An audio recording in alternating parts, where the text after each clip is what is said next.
Hi all, I just wanted to do a quick little demonstration and my initial thoughts of this tamper.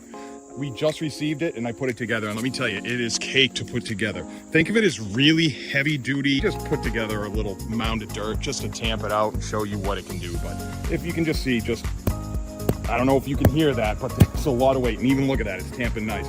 But look, this thing is legit, guys. Look at that. Tamps it right down. I don't want to go too much because this is a little garden bed here, a little herb garden bed. But this is great, guys. I'd highly recommend this if you're looking at it. I don't think it's ever going to let you down. This thing, I'm assuming, will last many, many years to come. Probably even hand it down at some point. I don't see this thing really wearing out unless you leave it out for too long. But even then, it has a nice coating on it. All right, that'll do it on this one, guys. Almost like tent stakes. They go in here. It's just 6 bolts. Here's your pad, your tamper pad. Then you have your 2 poles and then your grip handle. So I guess 3 poles. 6 bolts, wicked easy to assemble. Took a couple of minutes. It comes with all the hardware you need to assemble it, even the sockets to tighten the bolts down.